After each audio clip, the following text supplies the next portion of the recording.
Welcome back to your home for really weird food news and maybe even some food news that you can use in the next coming weeks to understand what's going on in the world.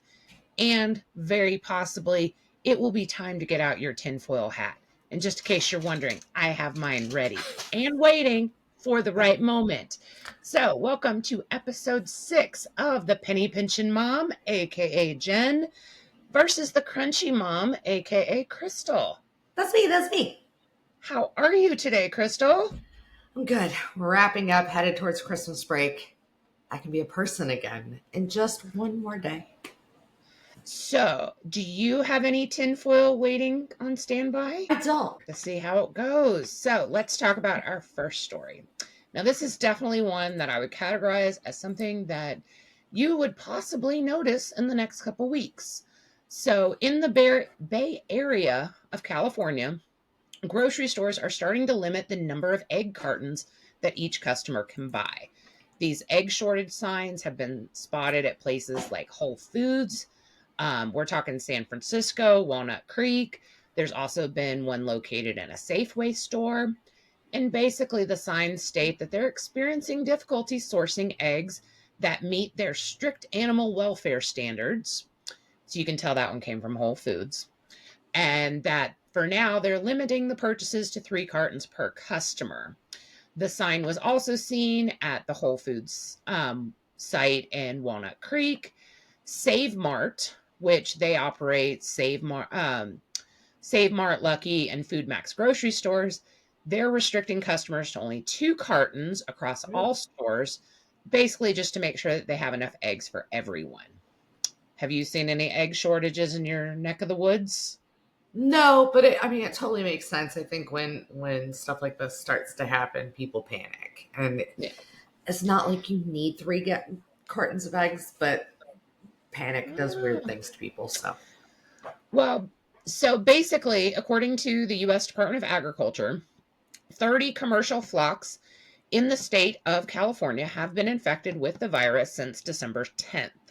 So that's not very long when you think about it. It's really only like the last 9 days. And right, then because the bird flu cannot be cured, the USDA always recommends that infected birds be euthanized. And that's to prevent the spread of the virus. And so they're estimating that 33 million commercial egg laying chickens have been killed. Um, so, that's wild. wow, that's a lot of dang birds. It's a lot of Now, so, chickens. well, chickens, yeah. And so Um, basically, they're claiming that raised egg prices are definitely because of this. And then with the holidays approaching, you're thinking like baking season.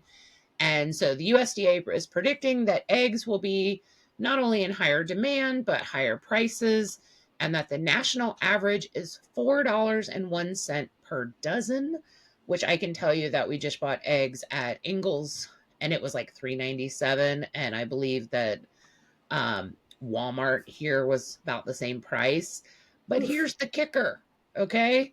In California, the cost of a dozen eggs rose to $6.80 strictly because of fears of reduced supplies due to the continued outbreak just in their state. So, I mean, it makes sense. They just had some outbreaks in their state, so their state average is definitely higher than some of the other ones. But man, Right. I don't know that I'm buying eggs if they're $7 a dozen. I just made a frittata with like 11 eggs. I didn't Well, even people know. are eating that frittata. It's for work tomorrow. So, like, I made a Ah, veggie frittata, which has got onions and mushrooms, tomatoes and zucchinis, and something else. Garlic, lots of garlic. But I used 11 eggs. Now I but have my thought regrets. is like, as far as I know, there's only 3 people in your house. Like, that's an average of a 3 egg per person plus. That's It's like almost 4. 3.37 per person. So, It might woo, be more like 3.6. But, yeah, like, my math skills are not, super competent tonight. Um, well, welcome to my world because I spend $4.50 to $5 on a dozen of eggs almost every time. So, I will I'm tell you that it's times like this that I really start looking at the different types of eggs.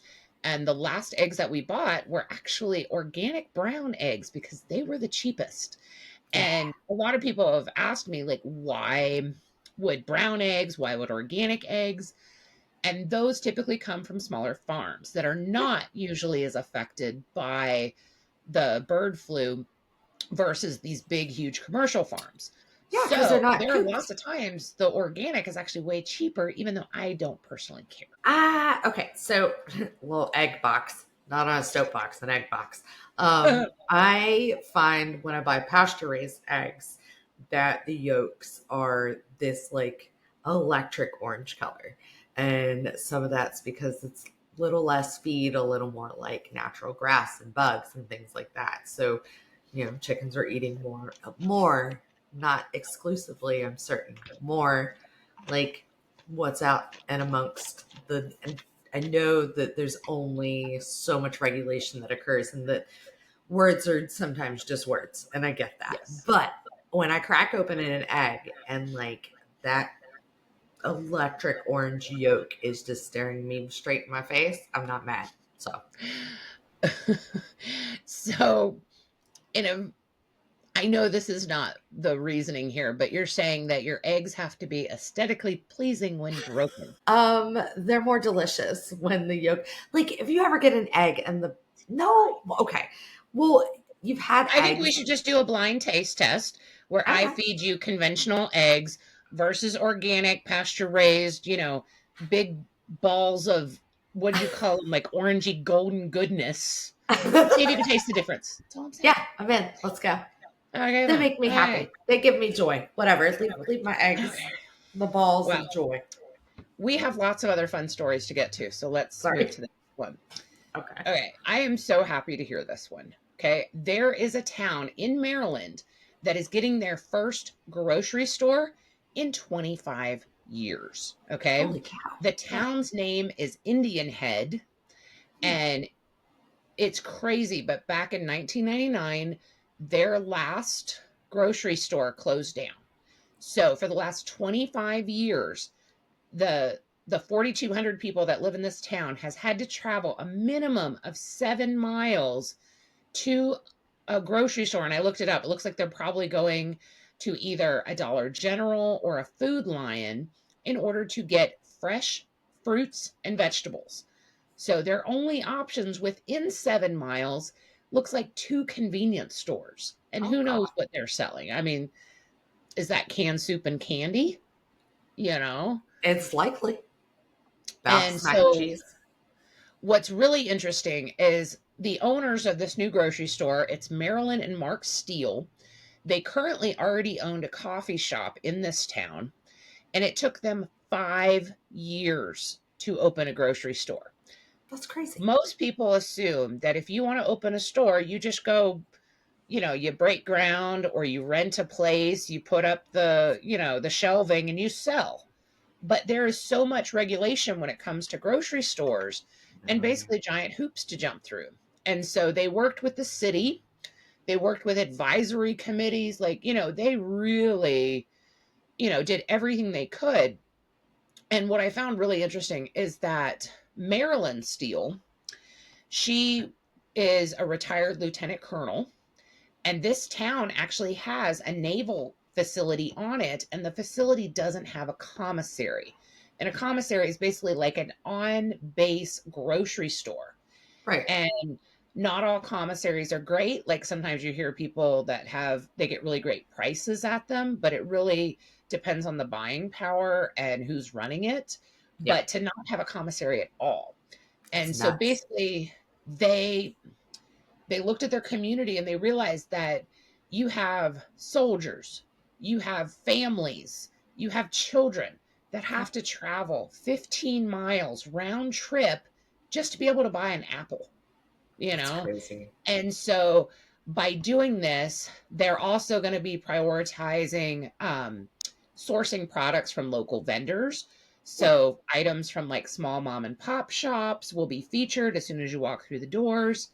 And she had the greatest quote. Okay. Like I deal a lot in nonprofits. So this really just really hit me. Okay. And she said, when you have the ability to do something right, and you can, you should. Once you make a commitment in your life that you're going to serve and you believe in that, your word is your bond and you die trying. I love that. So I give it to Miss Marilyn Steele and her husband. I mean, I hope that their community really rallies around them and supports them because food deserts are real.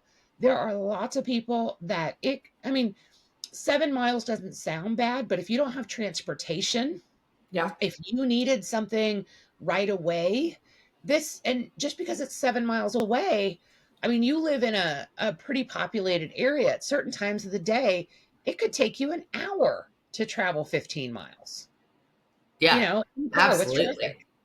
you know? With So no I traffic, round trip, 30 minutes easily. so I'm just so happy to see that there's people out there that recognize the need and they're Yeah. willing to jump through the hoops for 5 freaking years to get this town a grocery store. I think That's that's a amazing. lot. That's a lot for anybody to ask for. Like, just, Yeah. I mean, and it's basic necessities. It's, what everybody needs to survive.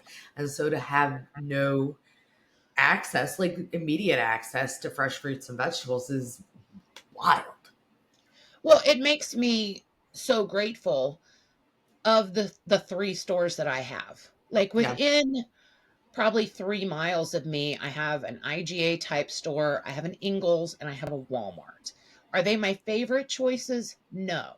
But when you consider that they're all within 3 miles of me, Yeah. that makes a huge difference because I know people that live in towns, in my county that they have 1 store.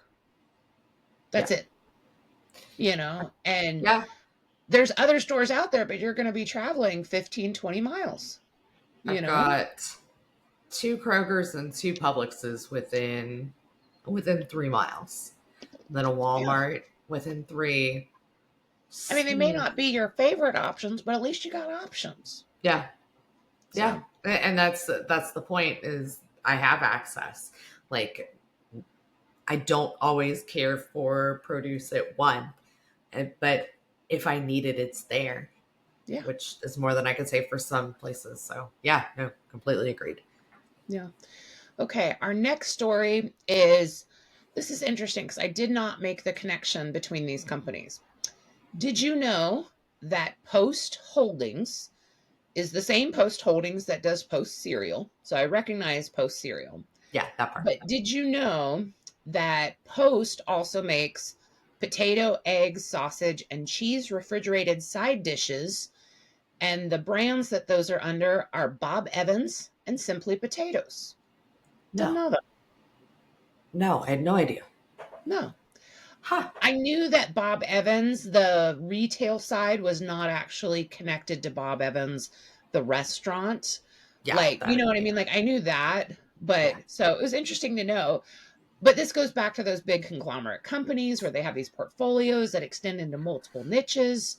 So, but when you kind of think they do have some Bob Evans like frozen breakfast foods, so that kind of goes with the cereal market. I kind of get that. Simply Potatoes does hash browns, that could be a breakfast food. So I The whole kind breakfast of get equation. where Yeah. they're like elbows. They're not in the exact same aisle, but they're rubbing elbows. Well, so Post has now basically they are buying Potato Products of Idaho. That Oh, is a company which manufactures and packages refrigerated and frozen potato products. Now, because this was one of those where it didn't require like a merger or like a monopoly trial, they right. didn't have to disclose how much they were paying for this company, but they do expect the acquisition to be completed by March of 2025. Oh wow. And, a lot of the potato products that come from this Potato Products of Idaho are actually ones that are sold to like commercial, like Okay, restaurants, food service industries. that's what I So was curious about. the average Joe may not really notice it, but this kind of really falls in line with what we were talking about of these companies are purposely picking other businesses that really kind of rub elbows with what they already have. And Yeah. this is to, consolidate their business, to streamline it, to lower costs. I believe this deal includes one of their manufacturing facilities. So this totally kind of makes sense. But Yeah. I find it interesting. I think we're going to see a lot of these types of acquisitions. Like in the It's next just, 2 to 3 years, I just see a lot of them because look at some of these portfolios. JM Smuckers, you think of jam, jelly. yeah, They own, I believe it's Jif. I'm I think you're right. 99% sure it's Jif. Yeah. Well, they also own Uncrustables. So when you think about these products, you got the jam, you got the peanut butter. Let's make Yeah. peanut butter jelly sandwiches. They all work within the same ecosystem. Yeah. And Uncrustables would cost a lot of money to make for a company that doesn't currently make jelly and peanut butter. You know what I Yeah. I mean? wonder if So they have bread too. I Now that believe I they think do about too. So I'm just saying it totally makes sense. And I expect to see a whole lot more of these. it. Yeah, Okay. and I hate it though, just from a food supply slash like safety pipeline issue. We're looking at if you end up with an issue with one product, like the chain reaction that can be felt across so many different brands, it's it just gets a little scary if we're honest. Yes. If you don't even think you're a part of a recall, and then all of a sudden, like based on the things that it touches across the board, all of a sudden this what felt fully unrelated is now impacted by this recall. That part really I become concerned about. And see, that's the other concern as well is the bigger and bigger these companies gets and the more that they are instead of trying to innovate to beat their competitors, they're just buying up their competitors. I It's a know. lot easier to get more market share by just buying up more companies versus actually winning customers and getting them to purchase your products. God, why would they do that? That's just silly. I God. know, I'm so old school. Okay. We're moving through these stories a little quick tonight because this last one is a doozy. Okay, but we're not there yet. We still got a couple more. Okay. Next one. Grub Hub has now been hit with a huge fine from the Attorney General in Illinois.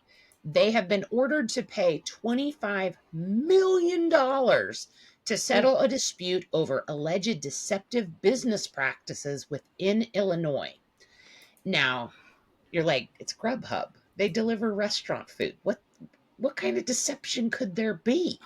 Well, let me tell you, they have been receiving dozens of complaints, and basically, they allege that Grubhub tricked its customers, deceived its drivers, unfairly damaged the reputation and revenues of restaurants that did not even partner with Grubhub. That's a Wow. lot. Like, as far as accusations go, one of those would be bad. Yeah. To hit all three. So Ding, let's ding, break ding, this ding, down a ding. little bit. So basically, they found that Grubhub engaged in illegal practices by misleading customers about the cost of their delivery and the benefits of having a Grubhub subscription. It's just basically a monthly fee that you pay and you get, discounted delivery or so many Yeah. free deliveries. And so basically, they may have been a little misleading about how beneficial that was. So I get that. I get that. They deceived their drivers about the amount of money they could make. Now, I don't know if you've seen, because I'm in a bunch of these like Facebook groups about budgeting and, frugal living. Yeah. Whenever anyone says they need to make money, people always tell them to either go join Walmart delivery or Instacart delivery, that you can make a bunch of money that way. And so I'm Yeah. guessing it's the same thing with Grubhub, where they were probably telling drivers they could make so much money, but the odds of them making that much money was very slim. And then here's the kicker. Okay, here's the one that I just was like, wow.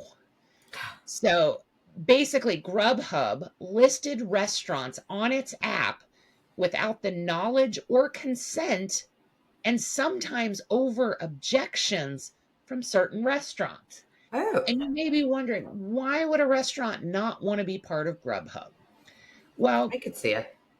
even though it's 2024, almost 2025, there are still restaurants out there that don't want to be to go restaurants. They want to be sit down restaurants where you come Yeah. in, you enjoy their atmosphere, you sit and you stay a while. They don't want to be like a fast casual restaurant that does Right. takeout all the Yeah. time. And so Grubhub was basically listing these restaurants against their will Ugh. and then doing online orders. And I looked at this a little further, and one restaurant noted that they didn't mind Grubhub orders throughout the week, but they did not want to accept Grubhub orders on Fridays and Saturdays because they were so busy in store that they just did not have the capacity to deal with the people in store as well as all these online orders. Yeah. And so they basically stated that they were getting these like horrible reviews and people were talking about how horrible these restaurants were, and it was because the wait time for their orders was so long, and the restaurant couldn't even get these orders to stop. And there was Oh, one restaurant talked about how they were just not fulfilling the orders.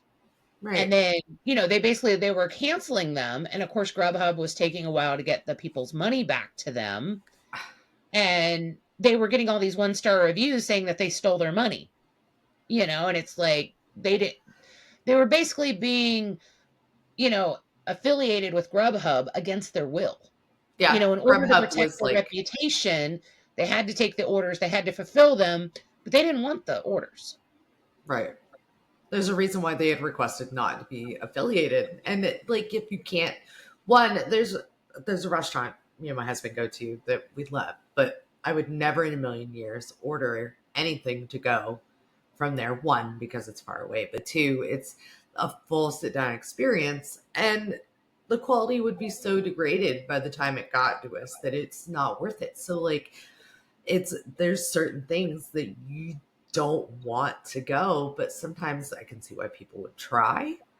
But like to basically hold a restaurant hostage and not allow them the choice to opt in or out is terribly unethical and gross, honestly. Yeah. And I mean, so I can see where they were saying that it was affecting their reputation as well as their revenue. Yeah. And because a lot of restaurants really deal with word of mouth. Yeah. If people start bad talking them, less and less people are going to come check them out. Yep. 100%. And so part of this settlement, um, they had to make changes to their platform to make it easier for diners to understand their fees and then Yep. also to better explain what delivery drivers could earn. But the settlement requires that they immediately remove any listing for any unaffiliated restaurants. So hopefully these restaurants that were negatively affected by Grubhub, they finally got some help, some I hope answers, so. maybe get out from under the Grubhub, whatever that they were So, stuck under. Thumb. yeah. There you go. Thumb. So, okay. This one's interesting. Okay. I don't So like I love a good story with a twist. Okay. Like this is the little lime twist on my story glass here. Okay. it. So I read a lot of stories about trends of, basically like marketing of how companies market or how they determine how they're going to market to other companies. Right. So when I first opened up this news, the it was almost clickbait, Oh, really, because it was a Gen Z says one thing but eats another. Okay, okay. so this company called Mintel Food and Drink, they are basically a marketing research company. They do third party research for different industries, different individual companies. But Yeah. basically, they interview people and do like focus groups to kind of determine how would we best market to this audience. Yeah. And so they were very obviously targeting older Gen Z. And if you're not aware, and I wasn't, older Gen Z is ages 18 to 24. I'm not 100% what I am. Are we Gen X? No, we're millennials. Oh, we're millennials. See, I don't know. I don't Elder. identify with this. Well, it's because, like, I guess we came into adulthood at the turn of the millennia. Like, I don't Well, know. I mean, I did graduate class of 2000. Yeah, Woohoo. But I'm you're just saying, special. like, whatever. I don't Technically, associate that because I graduated at a certain time that I am now lumped in with everybody in my age group and we all make the same choices. so I think it has more. Millennial just kind of is encapsulated. This off on a tangent, but encapsulated by like we've experienced the full analog and digitization of everything, and have a full comprehension of both, and like the full integration. Like I think Gen X also hits that, but in I a don't know because different Gen way. X Not as probably grew up with the early technology because I was in high school and college when, dial up internet, stuff like that. yeah, in So, high school too. Yeah, yeah. So if you're 18 to 24, you were born after 2000. So you were born at the kind of start of internet being readily available in your home. you've only ever known fully, Yeah. basically fully digital life. So Right, because they probably were more familiar with cell phones than they were of, a regular house phone. right, But so anyway, yeah, here's just some. So they did this study, and yeah, that basically Gen Z may talk big about healthy eating, like wanting clean labels and functional foods, but that doesn't actually align with their eating and their buying patterns. huh, Okay. And they came across a couple interesting statistics, and they did this kind of worldwide. So in France, only 26% of older Gen Z ate the recommended fruits and veggies per day, compared to 48% of those that were over age 55. hmm. And there's been lots and lots of studies about that even the average Americans, like, none of them eat the recommended fruits and vegetables. There's so many adults that haven't eaten a fruit in years. You know what I mean? Like, Yeah, yeah, it's yeah, yeah. crazy, Trying to make better choices for myself, and I'm barely like I still don't think I'm hitting all the marks. So I right? have to be a I can vegetarian. tell you that I probably hit it way more often now that I've started making sure that fruit is included on my dinner plate. Oh yeah, And I joke that I had to start eating like a toddler to start eating better because I always serve fruits and vegetables to my kids ever since they could, have a plate. And yeah, that so I makes sense. started basically mimicking my toddler's plates for my own. And now I eat way more fruits and vegetables, But like realistically, if you want them to have good behaviors, you like also have those good behaviors. So like, which that's exactly why I did it, is that if those items were on my plate, my kids were so much more likely to eat it. yeah, But as an added bonus, I'm getting the fruits and veggies that are obviously needed because you don't just grow up and become an adult and boom, you don't need fruits and veggies anymore. look at you avoiding scurvy. I know. Actually had So an proud. orange the other day. Okay. So they said that, let's see here, in Australia, 43% of older Gen Z eat healthy most of the time versus 60% of those that are over 55. So that was interesting. In Germany, 60% of the Gen Z check nutrition labels, but Gen X, which I don't even remember what Gen X is, they only look at them 48% of the time.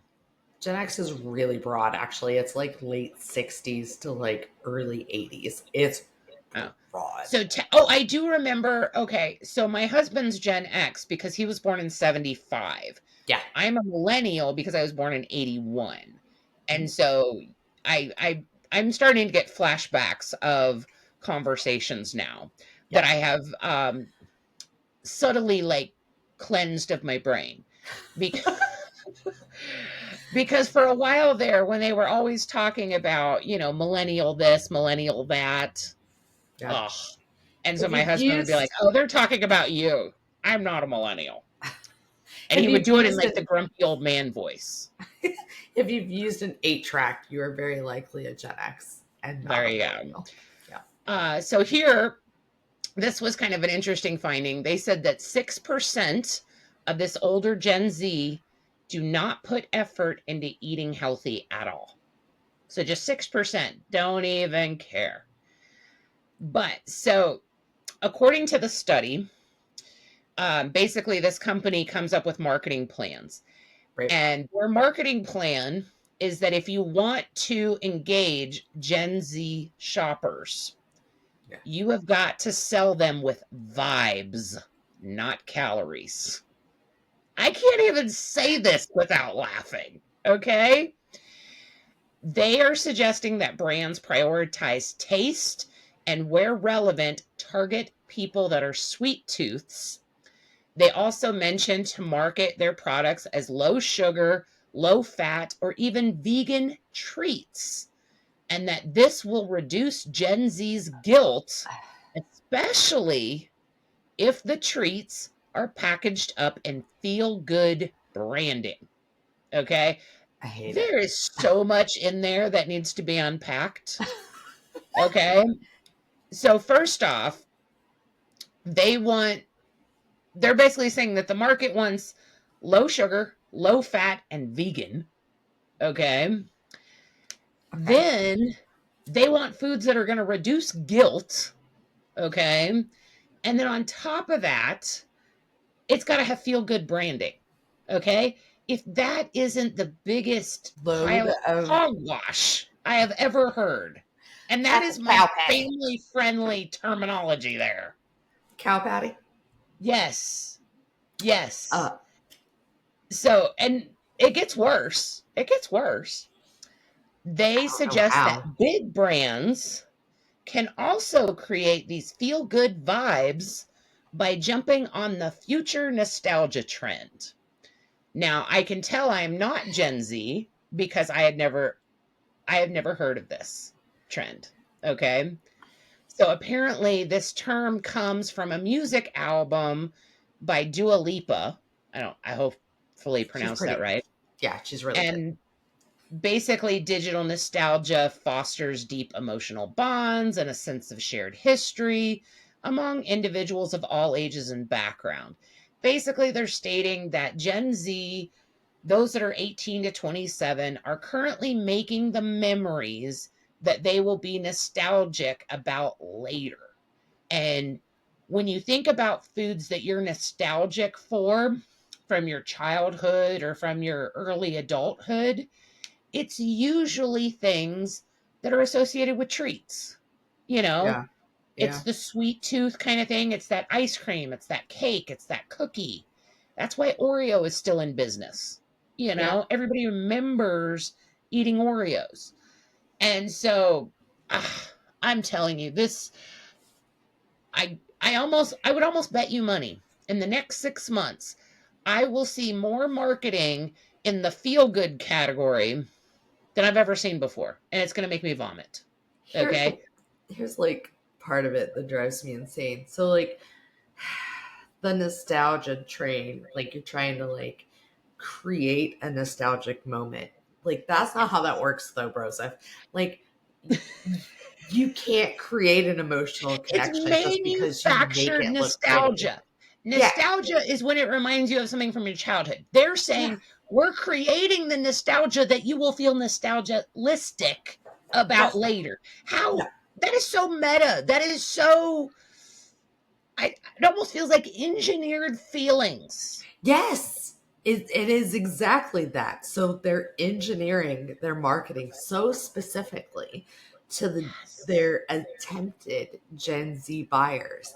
But I'm like, part of me wants to know all the data points. Like, I want to know, like, why they're spending the way that they do, or why they're eating the way that they do. Is there financial constraints? Is it time constraints? Is it like, there's so much that I think is likely neglected. But if you look, it all compares it to like 55 and over, which is crazy. Cause like, if you think about it, people who are 55 and over actually have more time than any other And demographic. probably have more nostalgic feelings.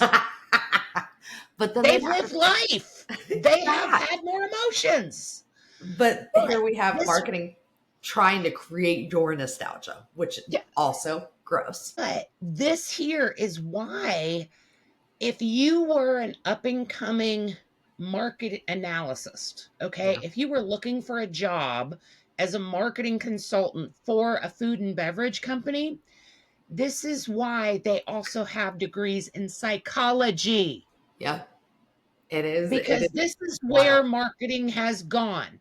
Marketing is no longer flashy colors, brand recognition. It is, how does this product make you feel? Well, And like this, that just, which is all fine and well, but these companies are manipulating your emotions in order to make you spend money. and And then bank on your money for later, and bank on your money for later. that oh that just gets me, because it's not appealing to a need. It's not appealing to, like, look at my new innovation, come buy it, come try it. No, this is, I am tricking you into making an emotional connection to my product, and Yep. you will feel almost like hypnotized to go out and purchase it. And that ticks me off to no end. Yeah, you don't have to do anything good. You don't have to make anything that's of value or actually No. tastes good or is even remotely made of quality ingredients. Why would we do that? Let's just change our packaging so it looks shiny and bright and so that you'll buy it. And then you'll be like, oh, this is what I had in college. And hope that you'll buy the exact same thing that they discontinue and regurgitate at you 10 years from now. But then they're going to also tell you about, this is the product that you're going to tell your kids about. So if you don't buy this product, you're never going to have kids, you're never going to have Christmas morning, and therefore you will never have nostalgia. You'll die alone. Congrats. But you bought our cookies, so you're good. Don't worry about it. God, I That's hate it. exactly, oh, I hate it so and much. this is almost a tinfoil moment, but it's not it. It's not Oh, it. Oh, well, I gotta, keep an I eye gotta on your calm down vibes, here. kids. Keep an eye on your vibes. Just saying. Right. I want to keep my vibes to myself. I don't want you giving them to me. That's a Choose my own whole vibes. new. Choose my own vibes. Don't choose my vibes. I'm gonna have to like start a new hashtag. Stay out of my vibes. Ugh, it's mine. Okay, so here is the ultra story, and I mean ultra with a, so some of the major food manufacturers: Kraft, Mondelez, Coca-Cola, Nestle, Kellanova, they are all being sued basically for having ultra processed foods. Okay. All right. And these are commonly called UPFs because apparently that sounds better than saying ultra processed foods. Yeah, it's a And cloak and dagger. it is, it is. And so this lawsuit is from a man who claims to have developed type 2 diabetes and non alcoholic fatty liver disease by the age of 16. And he claims that both of these conditions were as a result of consuming ultra processed foods. Oh, Okay.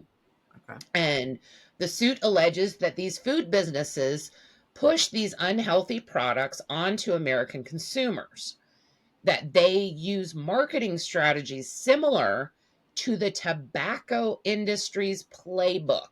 Whew. And you may be wondering, what the heck does tobacco industry and food and beverage have to do with each other. Well, this lawsuit is claiming that these food and beverage companies have known for at least 25 years that these UPFs could contribute to illnesses in children and adults, but they allegedly chose to ignore the public health risks in pursuit of profits. Which, if you're familiar, if you're a millennial and you remember when they actually had like, alcohol and cigarette ads, and it was all Yeah. about targeting children and da da da. This is pretty much the same playbook. They knew Oh, that tobacco caused cancer and caused all these illnesses, but yet they chose to keep spending money marketing it rather than maybe fix their product, maybe warn people about the dangers. No, they just kept marketing. yep. And so they're claiming the food and bev industry is basically doing the same. No, I'm not surprised. Now, you'll notice that all of these food and beverage companies more than likely fall under the label of junk food. Okay. Yeah. So the industry, which is meaning the lobby groups for the junk food industry, Yep. are lashing back at these claims in this lawsuit, saying that these companies, they follow the highest food safety standards and they care for consumer health. So already, okay. Tinfoil. The It's hat. not a good tinfoil hat. It's just a tinfoil. It does the Okay. job. Okay.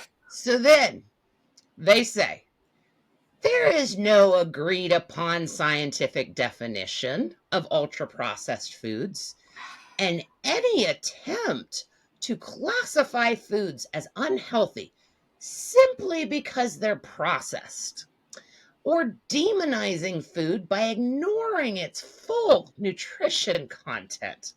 Well, that's just misleading to consumers and exacerbates health disparities. If I rolled my eyes any harder, they'd be out the door, down the hall, checking the neighbor's mailbox, hitching a ride with an Uber.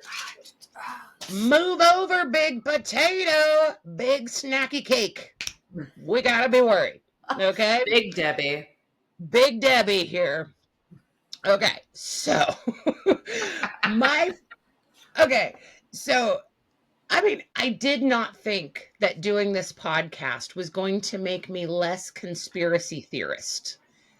I didn't realize it was going to make me grow in conspiracy theories. I Okay? mean, Like, I didn't expect to make it less. I just didn't expect it to make it so much bigger so quickly. I feel like I have a conspiracy tumor that is just growing out of control in my I hate it. brain. I don't like it. So, okay, hear me out. Okay. Okay, so lobby groups, they have the tendency to twist and turn the facts in such a way, and they're no longer caring what this lawsuit is about. They're not even trying to influence the lawsuit. They're now trying to influence the general feeling, the general public, if you will. Yeah. And they're basically saying, you can't sue us for ultra processed food. Nobody even knows what that means. Oh, but they do. You can't say something's unhealthy just because it's processed. Look at egg whites. Look at yogurt. Those are all processed, and those are good for you. I love the fact that they're pointing out the full nutrition content. Okay. Now, I had to do high caffeine tonight, okay, because I'm a little tired. Let's check out our old Mountain Dew here, Ooh. okay? I mean, we're talking like as ultra processed as you can get. But you know what? It has 130% of my sugar intake requirements Oh, wait. Bottle or serving? per bottle. They had Okay. to change it. This bottle can no longer be 1.5 servings because an Ooh. average person would drink the whole thing. But I'm glad you mentioned that, okay? Because do you remember the New York mayor? I want to say his name's Bloomberg, Yeah. okay? Yeah. He tried to cap the serving size of sweetened beverages, aka sodas. Yeah. Okay. I So remember. if you were in New York City, you could no longer get like your big gulps. We're talking 64 ounces, 128 ounces of any kind of Yeah. sweetened beverage. Yeah. He wanted the maximum size of beverages to be sold in stores, restaurants, basically anywhere you would buy a beverage to be 16 ounces. Okay. Oh, looky here. 16 ounces. Okay. 16 ounces is actually the average size of a human bladder. Just saying. I feel like mine's about 3. But anyway, okay.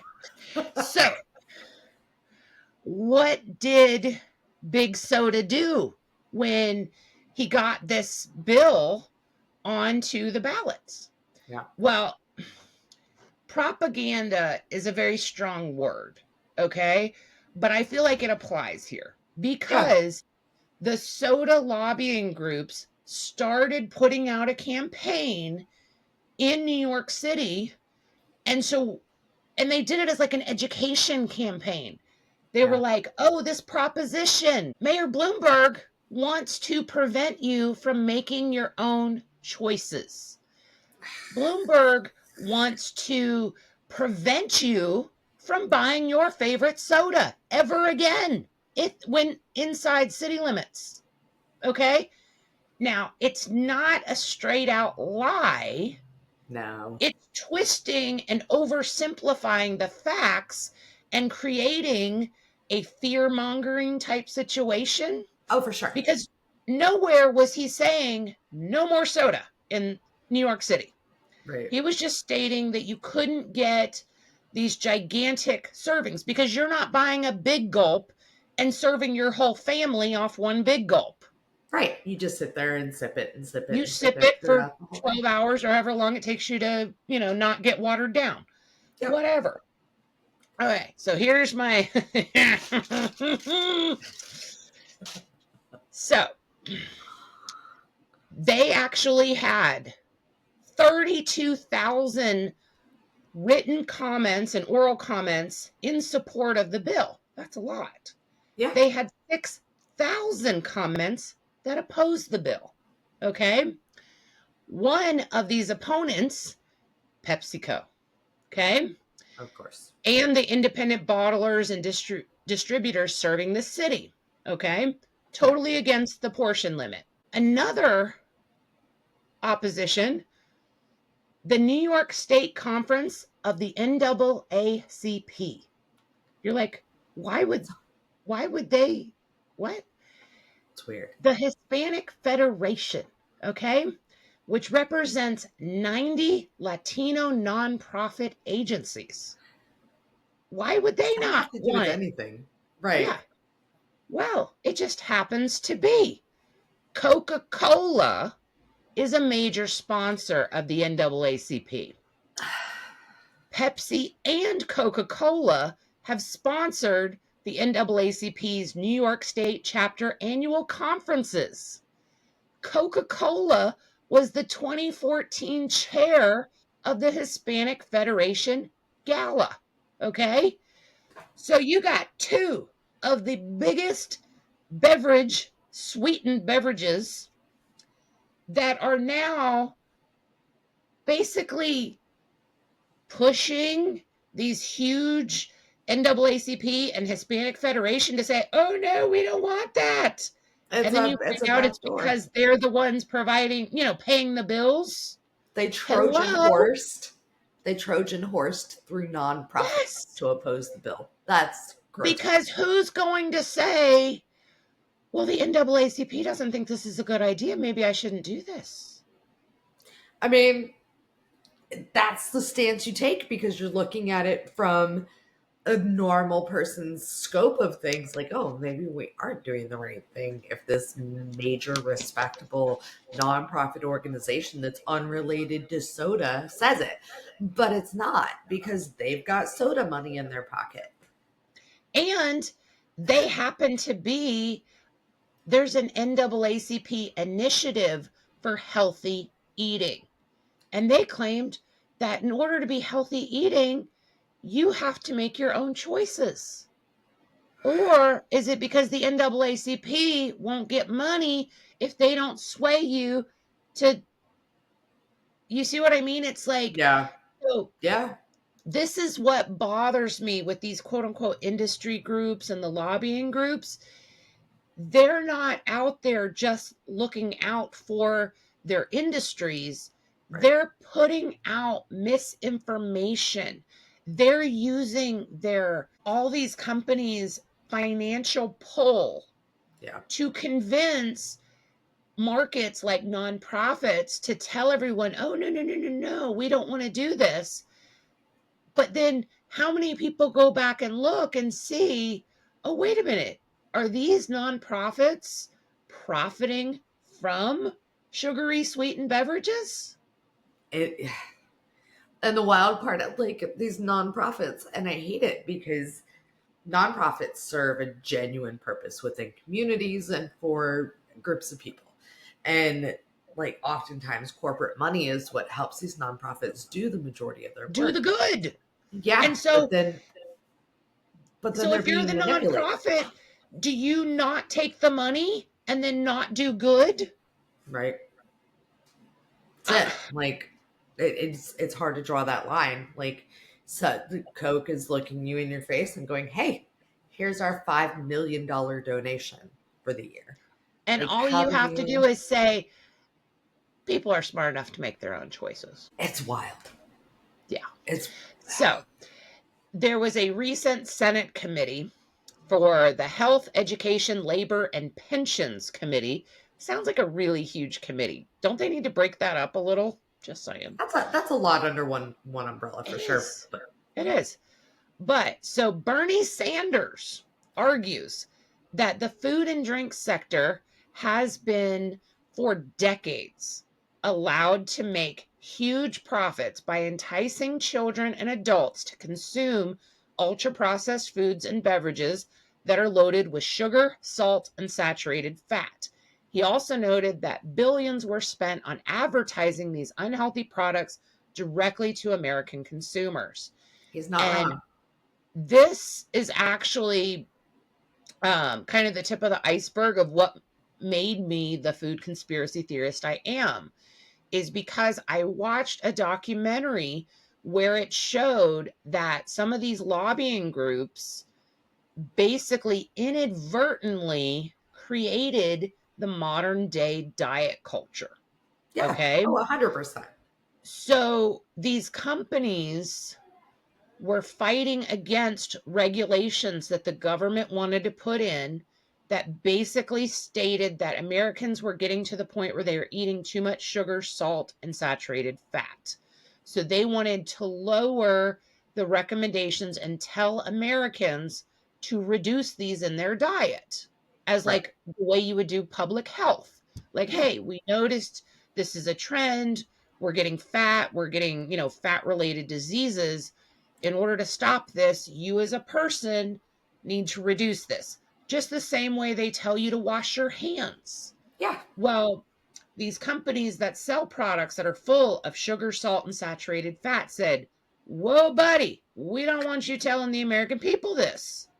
They Shocking. said, let us self regulate. You're telling me that you want us to have less of these things. And the government said, well, if you're going to take care of it, I guess we'll just see how that works. Okay. And all of a sudden, you now have labels that say less sodium, less sugar, less saturated fat. Hello, low fat. Hello, no fat.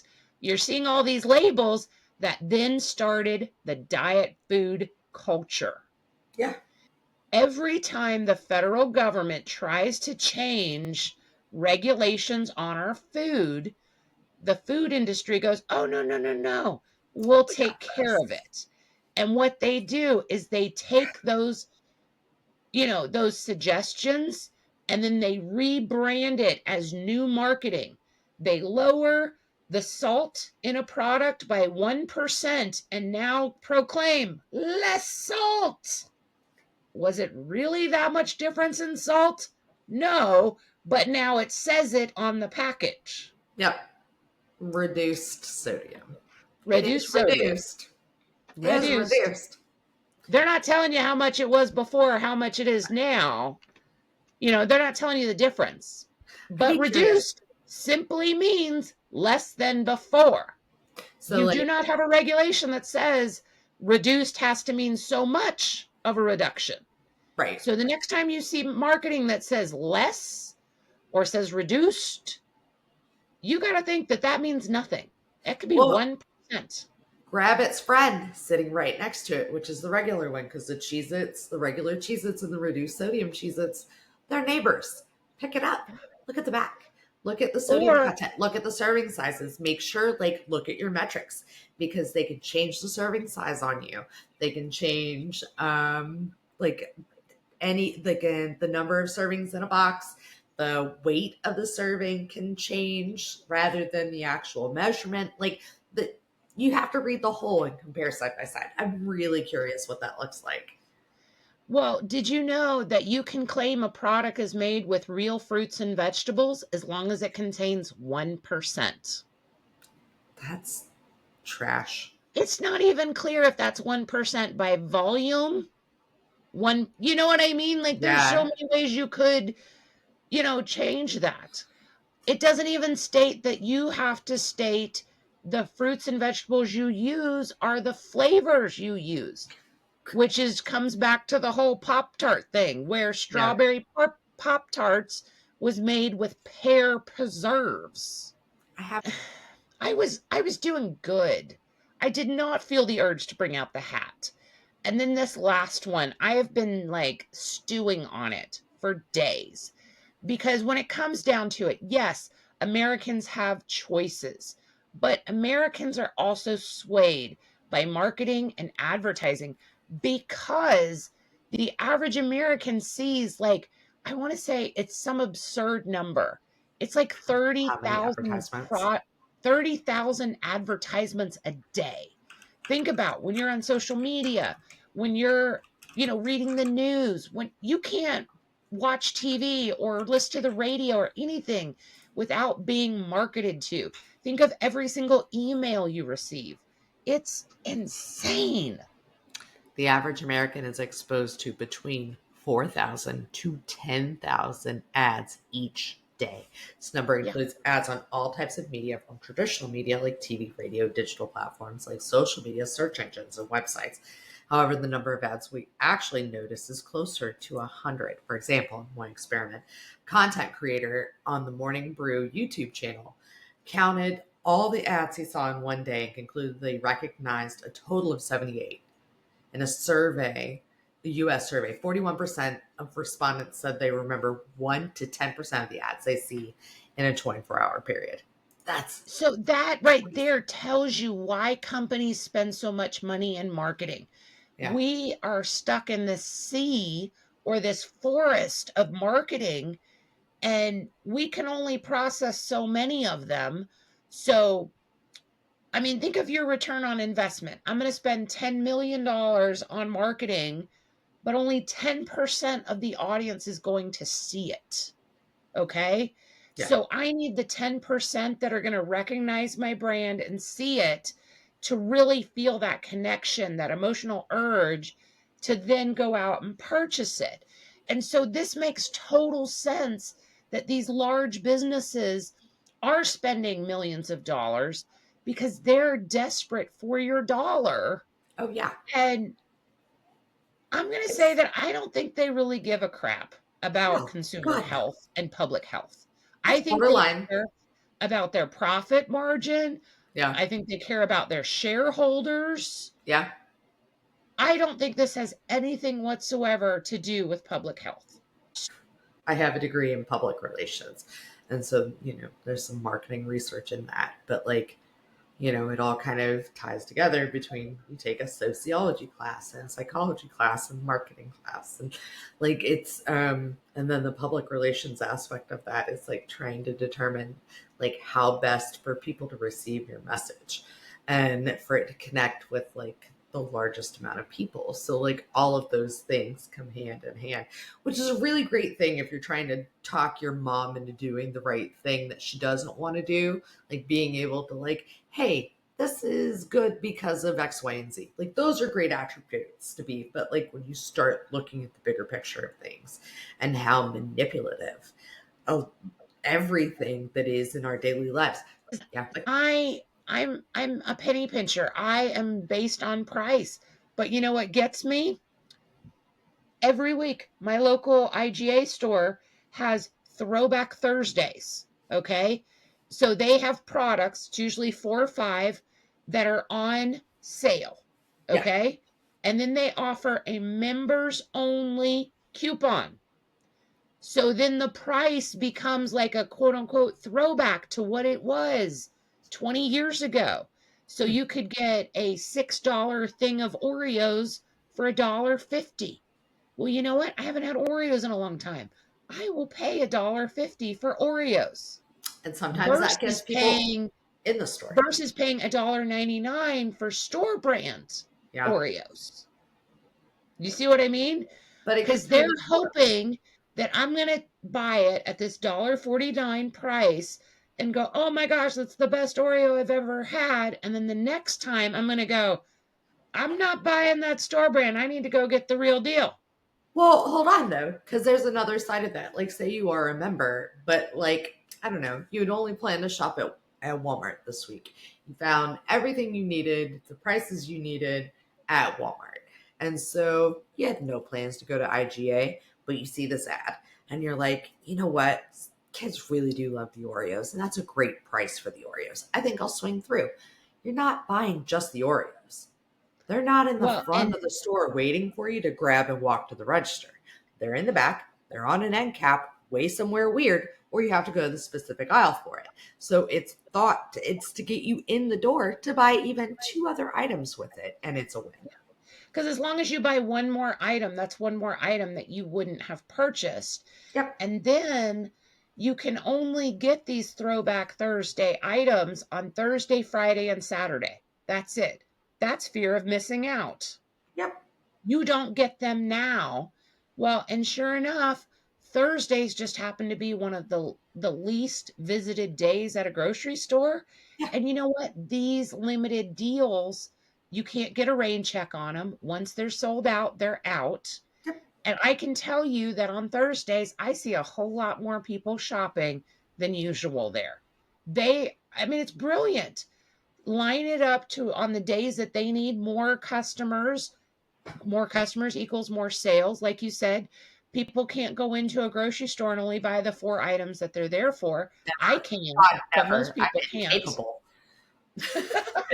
I am incapable. But this is how it works. And this is how I didn't need Oreos. Maybe I didn't even want Oreos, but it was such a good deal, I couldn't walk away.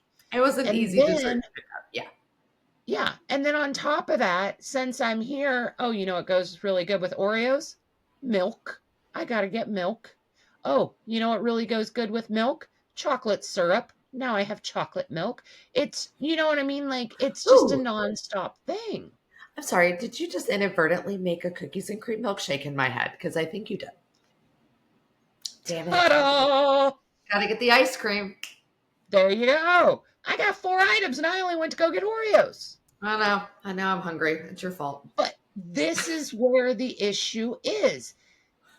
It all came back to Mondelez, who makes Oreos, who happened to make a deal with this store to offer it at this insanely low price.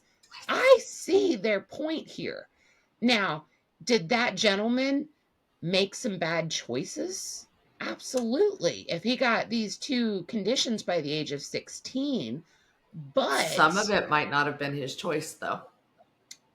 He may have lived as in a a food minor. desert. Maybe his only option was convenience store foods or Yep. Dollar General or Dollar Tree. Think about the cost of foods. You know what I mean? Those ultra processed foods may have been the only foods that he could afford. Yep. And we have done such a horrible job of there's so much information out there that it's hard to determine what is the right information for me. Yeah. We don't really teach health in classes anymore. Our doctors don't even tell us how to eat healthy anymore. They just say, "Oh, eat a balanced diet," and then boom, move on. You know what I mean? So Well, until I something really goes don't wrong. blame the average person for not knowing how to eat healthy, Yeah. because the standard of health is forever changing. But thank you for hanging out with us and joining us, and hopefully you have your own tinfoil hat at home, because my tinfoil hat skills are very lacking. I have maybe 2 weeks to try to come up with a better tinfoil hat. um Wowzers. I hope y'all have an amazing holiday season. And we will be back in 2025 to keep on the good fight with some food news. Don't forget to tell us your opinion down below. Do you think we're crazy? Do you think that you need a tinfoil hat? Tell us what you think, and we will talk to you later. Bye, guys.